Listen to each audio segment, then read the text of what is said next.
Veritatis Splendor, capítulo 3, numeral 97. De este modo, las normas morales y en primer lugar las negativas que prohíben el mal manifiestan su significado y su fuerza personal y social, protegiendo la inviolable dignidad personal de cada hombre. Ayudan a la conservación misma del tejido social humano y a su desarrollo recto y fecundo. En particular, los mandamientos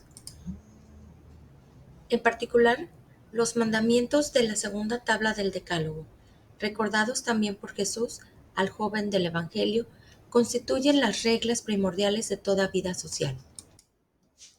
Estos mandamientos están formulados en términos generales, pero el hecho de que el principio, el sujeto y el fin de todas las instrucciones sociales es y debe ser la persona humana permite precisarlos y explicitarlos en un código de comportamiento más detallado. En este sentido, las reglas morales fundamentales de la vida social comportan unas exigencias determinadas a las que deben atenerse tanto los poderes públicos como los ciudadanos.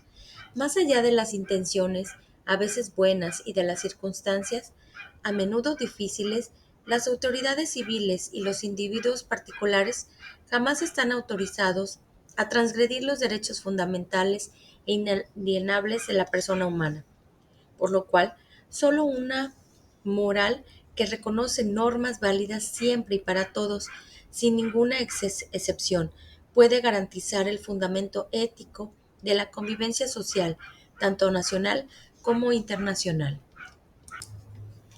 La moral y la renovación de la vida social y política. Ante las graves formas de injusticia social y económica, así como de corrupción política que padecen pueblos y naciones enteras, aumenta la indignada reacción de muchísimas personas oprimidas y humilladas en sus derechos humanos fundamentales, y se difunde y agudiza cada vez más la necesidad de una radical renovación personal y social, capaz de asegurar justicia, solidaridad, honestidad y transparencia. Ciertamente es largo y fatigoso el camino que hay que recorrer. Muchos y grandes son los esfuerzos por realizar para que pueda darse semejante renovación, incluso por las causas múltiples y graves que generan y favorecen las situaciones de injusticia presentes hoy en el mundo. Pero como enseña la experiencia y la historia de cada uno, no es difícil encontrar al origen de estas situaciones causas propiamente culturales, relacionadas con una determinada visión del hombre, de la sociedad y del mundo. En realidad, en el centro de la cuestión cultural está el sentido moral, que a su vez se fundamenta y se realiza en el sentido religioso. Solo Dios, el bien supremo, es la base inamovible y la condición insustituible de la moralidad, y por tanto de los mandamientos, en particular los negativos, que prohíben siempre, en todo caso, el comportamiento y actos incompatibles con la dignidad personal de cada hombre. Así el bien supremo y el bien moral se encuentran en la verdad de Dios creador y redentor, y la verdad del hombre creado y redimido por él. Únicamente sobre esta verdad es posible construir una sociedad renovada y resolver los problemas complejos y graves que la afectan. Ante todo, el de vencer las formas más diversas del totalitarismo para abrir el camino a la auténtica libertad de la persona. El totalitarismo nace de la negación de la verdad en sentido objetivo. Si no existe una verdad trascendente con cuya obediencia el hombre conquista su plena identidad, tampoco existe ningún principio seguro que garantice relaciones justas entre los hombres. Los intereses de clase, grupo o nación los contraponen inevitablemente unos a otros. Si no se reconoce la verdad trascendente, triunfa la fuerza del poder y cada uno tiende a utilizar hasta el extremo los medios que dispone para imponer su propio interés o la propia opinión, sin respetar los derechos de los demás. La raíz del totalitarismo moderno hay que verla, por tanto, en la negación de la dignidad trascendente de la persona humana, imagen visible de Dios, invisible y precisamente por esto sujeto natural de derechos que nadie puede violar, ni el individuo, el grupo, la clase social, ni la nación o el Estado.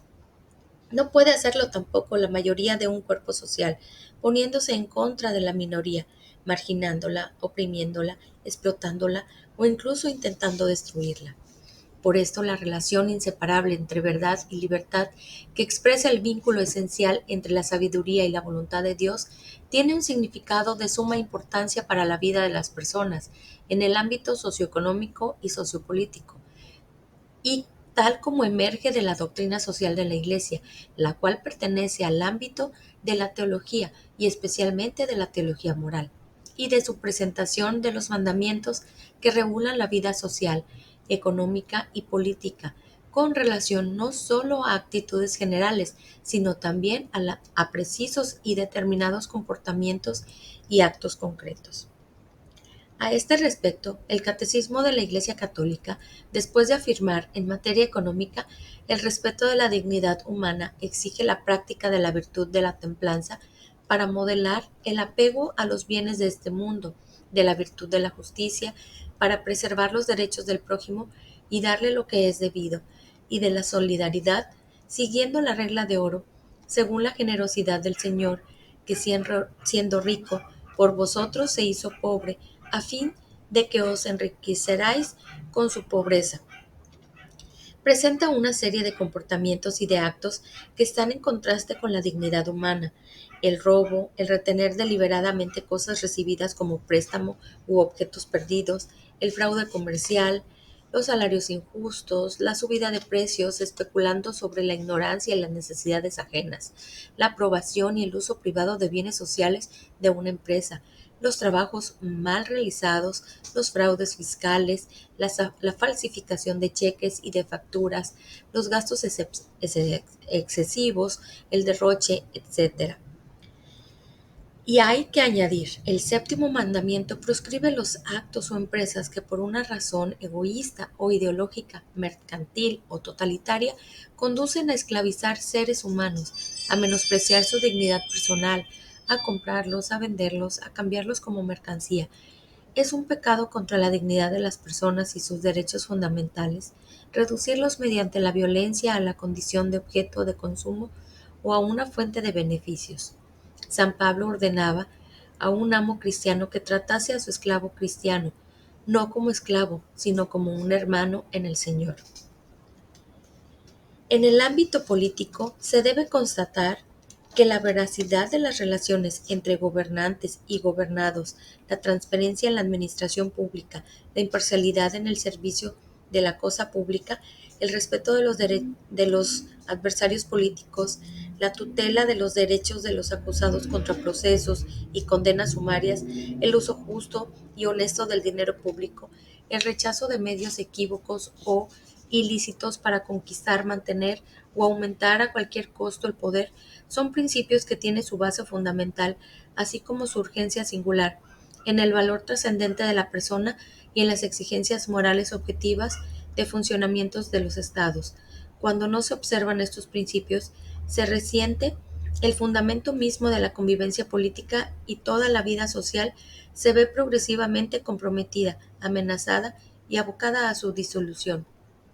Después de la caída en muchos países de las ideologías que condicionaban la política a una concepción totalitaria del mundo, la primera en ellas, el marxismo, existe hoy un riesgo no menos grave debido a la negación de derechos fundamentales de la persona humana y por la absorción en la política de la misma inquietud religiosa que habita en el corazón de todo ser humano. Es el riesgo de la alianza entre democracia y relativismo ético, que quita a la convivencia civil cualquier punto seguro de referencia moral, despojándola más radicalmente del reconocimiento de la verdad. En efecto, si no existe una verdad última, la cual guía y orienta la acción política, entonces las ideas y las convicciones humanas pueden ser instrumentalizadas fácilmente para fines de poder. Una democracia sin valores se convierte con facilidad en un totalitarismo visible o encubierto, como demuestra la historia.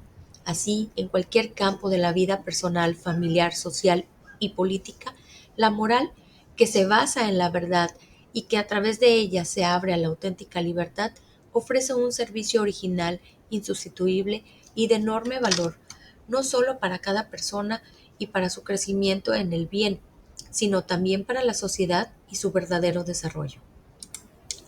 Gracia y obediencia a la ley de Dios. Incluso en las situaciones más difíciles, el hombre debe observar la norma moral para ser obediente al sacro mandamiento de Dios y coherente con la propia dignidad personal.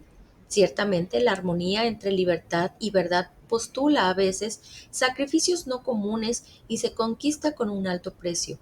Puede conllevar incluso el martirio. Pero como demuestra la experiencia universal y cotidiana, el hombre se ve tentado a romper esta armonía. No hago lo que quiero, sino lo que hago, sino que hago lo que detesto. No hago el bien que quiero, sino que obro el mal que no quiero. Romanos 7:15. ¿De dónde proviene en esta última instancia esta división interior del hombre? Este inicia su historia de pecado cuando se deja reconocer al Señor como su creador y quiere ser él mismo quien decide, con toda independencia, sobre lo que es bueno y lo que es malo. Seréis como dioses, conocedores del bien y del mal. Génesis 3:5. Esta es la primera tentación de la que hace eco todas las demás tentaciones de la que el hombre está inclinado a ceder por las heridas de la caída original.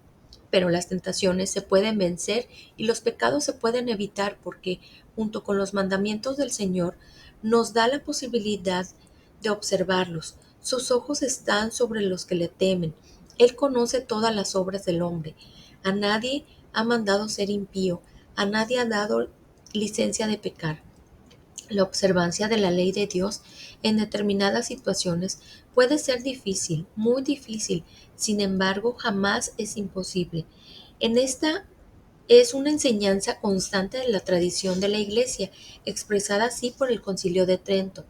Nadie puede considerarse desligado de la observancia de los mandamientos, por muy justificado que esté.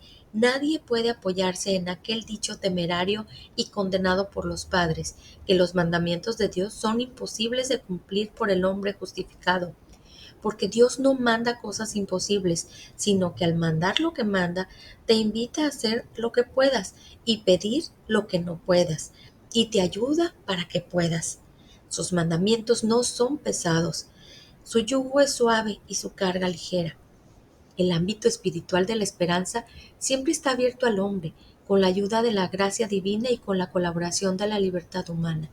Es en la cruz salvífica de Jesús, en el don del Espíritu Santo, en los sacramentos que brotan del costado traspasado del Redentor, donde el creyente encuentra la gracia y la fuerza para observar siempre la ley santa de Dios, incluso en medio de las dificultades más graves.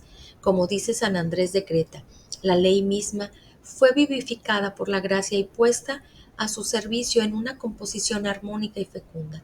Cada una de las dos conservó sus características, sin alteraciones y confusiones. Sin embargo, la ley, que antes era un peso gravoso y una tiranía, se convirtió por obra de Dios en peso ligero y fuente de libertad. Solo en el misterio de la redención de Cristo están las posibilidades concretas del hombre. Sería un error gravísimo concluir que la norma enseñada por la Iglesia es en sí misma un ideal que ha de ser luego adaptado, proporcionado, graduado a las que se dice posibilidades concretas del hombre, según un equilibrio de los varios bienes en cuestión. Pero ¿cuáles son las posibilidades concretas del hombre? ¿Y de qué hombre se habla? ¿Del hombre dominado por la concupiscencia o del redimido por Cristo? Porque se trata de esto, de la realidad de la redención de Cristo. Cristo nos ha redimido. Esto significa que Él nos ha dado la posibilidad de realizar toda la verdad de nuestro ser. Ha liberado nuestra libertad del dominio de la concupiscencia. Y si el hombre redimido todavía peca, esto no se debe a la imperfección del acto redentor de Cristo, sino a la voluntad del hombre de sustraerse a la gracia que brota de este acto. El mandamiento de Dios ciertamente está proporcionado a las capacidades del hombre, pero a las capacidades del hombre a quien se ha dado el Espíritu Santo, del hombre que aunque ha caído en el pecado, puede obtener siempre el perdón y gozar de la presencia del Espíritu. En este contexto, se abre el justo espacio a la misericordia de Dios para el pecado del hombre que se convierta a la comprensión por la debilidad humana. Esta comprensión jamás significa comprometer y falsificar la medida del bien y del mal para adaptarla a las circunstancias. Mientras es humano que el hombre, habiendo pecado, reconozca su debilidad y pida misericordia por las propias culpas, en cambio es inaceptable la actitud de quien hace su propia debilidad el criterio de la verdad sobre el bien, de manera que se pueda sentir justificado en sí mismo, incluso sin necesidad de recurrir a Dios y a su misericordia. Semejante actitud corrompe la moralidad de la sociedad entera, porque enseña a dudar de la objetividad de la ley moral en general y a rechazar las prohibiciones morales absolutas sobre determinados actos humanos, y termina por confundir todos los juicios de valor. En cambio, debemos recoger el mensaje contenido en la parábola evangélica del fariseo y del publicano. El publicano quizás podría tener alguna justificación por los pecados cometidos, la cual disminuyera su responsabilidad. Pero su petición no se limita solamente a estas justificaciones, sino que se extiende también a su propia indignidad ante la santidad infinita de Dios. Oh Dios, ten compasión de mí, que soy un pecador. Lucas 18:13. En cambio, el fariseo se justifica él solo, encontrando quizá una excusa para cada una de sus faltas. Nos encontramos, pues, ante dos actitudes diferentes de la conciencia moral del hombre de todos los tiempos. El publicano nos presenta una conciencia penitente que es plenamente consciente de la fragilidad de la propia naturaleza y que ve en las propias faltas, cualesquiera que sean, las justificaciones subjetivas, una confirmación del propio ser necesitado de redención. El fariseo nos presenta una conciencia satisfecha de sí misma, la cual se cree que puede observar la ley sin la ayuda de la gracia y está convencida de no necesitar la misericordia. Se pide a todos gran vigilancia para no dejarse contagiar con la actitud farisaica, que pretende eliminar la conciencia del propio límite y del propio pecado, y que hoy se manifiesta particularmente con el intento de adaptar la norma moral a las propias capacidades y a los propios intereses, e incluso en el rechazo del concepto mismo del norma. Al contrario, aceptar la desaprobación al aceptar la desproporción entre la ley y la capacidad humana, o sea, la capacidad de las solas fuerzas morales del hombre, dejando en sí mismo, suscita el deseo de la gracia y predispone a recibirla. ¿Quién me librará de este cuerpo que me lleva a la muerte? Se pregunta San Pablo, y en una confesión gozosa y agradecida responde, gracias sean dadas a Dios por Jesucristo nuestro Señor. Encontramos la misma conciencia de esta oración de San Ambrosio de Milán. Nada vale el hombre si tú no los visitas. No olvides a quien es débil. Acuérdate, oh Señor, que me han hecho débil, que me has plasmado del polvo. ¿Cómo podré sostenerme si tú no me miras sin cesar para fortalecer esta arcilla, de modo que mi consistencia proceda de tu rostro? Si escondes tu rostro, todo perece. Si tú me miras, pobre de mí, en mí no verás más que contaminaciones de delitos. No es ventajoso ser abandonados ni ser vistos, porque en el acto de ser vistos somos motivo de disgusto. Sin embargo, podemos pensar que Dios no rechaza a quienes ve, porque purifica a quienes mira. Ante Él arde un fuego que quema la culpa. Moral y nueva evangelización. La evangelización es el desafío más perentorio y exigente de la Iglesia, que está llamado a afrontar desde el origen mismo.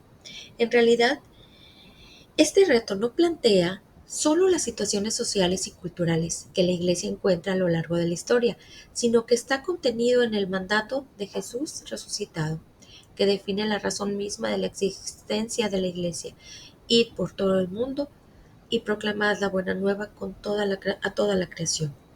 Momento que estamos viviendo, al menos en no pocas sociedades, es más bien el de un formidable desafío a la nueva evangelización, es decir, el anuncio del Evangelio siempre nuevo y siempre portador de novedad, una evangelización que debe ser nueva en su ardor, en sus métodos, en su expresión. La descristianización que grava sobre los pueblos enteros y comunidades en otros tiempos ricos de fe y vida cristiana no comporta solo la pérdida de la fe o su falta de reverencia para la vida, sino también y necesariamente una decadencia y oscurecimiento del sentido moral, y esto ya sea por la disolución de la conciencia, de la originalidad de la moral evangélica, ya sea por el eclipse de los mismos principios y valores éticos fundamentales. Las tendencias subjetivistas, utilitarias y relativistas, hoy ampliamente difundidas, se presentan no simplemente como posiciones pragmáticas, como usanzas, sino como concepciones consolidadas desde el punto de vista teórico, que reivindican una plena legitimidad cultural y social. La evangelización y por tanto la nueva evangelización comporta también el anuncio y la propuesta moral. Jesús mismo, al predicar precisamente el reino de Dios y su amor salvífico, ha hecho una llamada a la fe y a la conversión. Y Pedro, con los otros apóstoles, anunciado la resurrección de Jesús de Nazaret de entre los muertos, propone una vida nueva que hay que vivir, un camino que hay que seguir para ser discípulo del resucitado.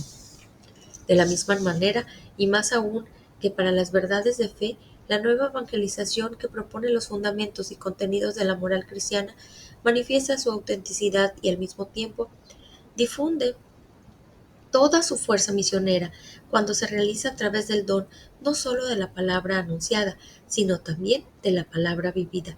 En particular, es la vida de santidad que resplandece a tantos miembros del pueblo de Dios, frecuentemente humildes y escondidos a los ojos de los hombres, la que constituye el camino más simple y fascinante en el que se nos concede percibir inmediatamente la belleza de la verdad, la fuerza liberadora del amor de Dios, el valor de la fidelidad incondicionada a todas las exigencias de la ley del Señor, incluso en las circunstancias más difíciles.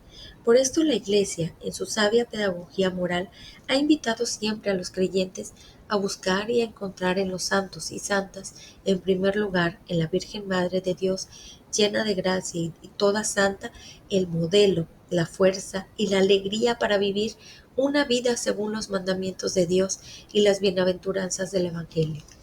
La vida de los santos, reflejo de la bondad de Dios, de aquel que solo es bueno, no solamente constituye una verdadera confesión de fe y un impulso para su comunicación a los otros, sino también una glorificación de Dios y su infinita santidad. La vida santa conduce así a plenitud de expresión y actuación el triple unitario bonus propheticum sacerdotale et regale, que cada cristiano recibe como un don en su renacimiento bautismal, de agua y de espíritu. Juan 3:5. Su vida moral posee el valor de un culto espiritual que nace y se alimenta de aquella inagotable fuente de santidad y glorificación de Dios con los sacramentos. Son especialmente la Eucaristía. En efecto, participando en el sacrificio de la cruz, el cristiano comulga con el amor de donación de Cristo y se capacita y compromete a vivir esta misma vida de caridad en todas sus actitudes y comportamientos de vida. En la existencia moral se revela y se pone en acto también el efectivo servicio del cristiano. Cuando más obedece con la ayuda de la gracia a la ley nueva del Espíritu Santo, tanto más crece en la libertad a la cual está llamado mediante el servicio de la verdad, la caridad y la justicia. En la raíz de la nueva evangelización y de la vida moral nueva que ella propone y suscita en sus frutos de santidad y acción misionera, está el Espíritu de Cristo, principio y fuerza de la fecundidad de la Santa Madre Iglesia. Como nos recuerda Pablo VI, no habrá nunca evangelización posible sin la acción del Espíritu Santo.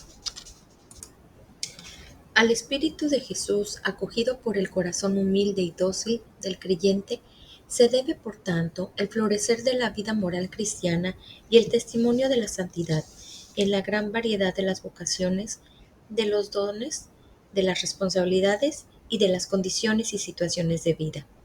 Es el Espíritu Santo quien afirma ya Novaciano, expresando de esta forma la fe auténtica de la Iglesia, aquel que ha dado firmeza a las almas y a las mentes de los discípulos, aquel que ha iluminado en ellos las cosas divinas, fortalecidos por él, los discípulos no tuvieron temor ni de las cárceles, ni de las cadenas por el nombre del Señor.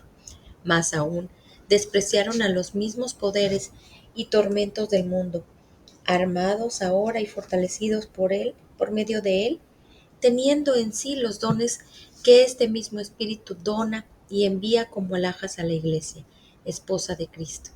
En efecto, es Él quien suscita a los profetas en la Iglesia, instruye a los maestros, sugiere las palabras, realiza prodigios y curaciones, produce obras admirables, concede el discernimiento de los espíritus, asigna las tareas de gobierno, inspira los consejos, reparte y armoniza cualquier otro don carismático, y por esto perfecciona completamente por todas partes y en todo a la Iglesia del Señor.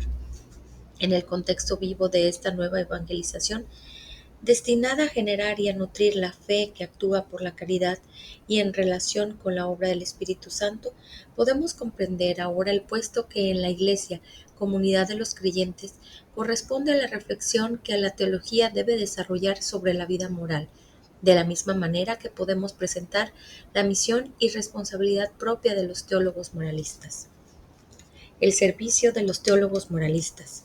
Toda la Iglesia, partícipe del munus propheticum del Señor mediante el don de su Espíritu, está llamada a la evangelización y al testimonio de una vida de fe, gracias a la presencia permanente en ella del Espíritu de verdad. La totalidad de los fieles que tienen la unción del Santo no puede equivocarse en la fe. Se manifiesta esta propiedad suya tan peculiar en el sentido sobrenatural de la fe de todo el pueblo, cuando desde los obispos hasta el último de los laicos cristianos muestran estar totalmente de acuerdo en cuestiones de fe y de moral.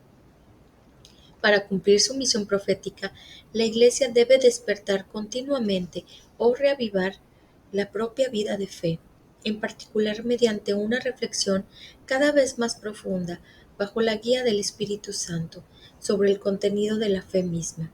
Es al servicio de esta búsqueda creyente de la comprensión de la fe, donde se sitúa de modo específico la vocación del teólogo en la Iglesia.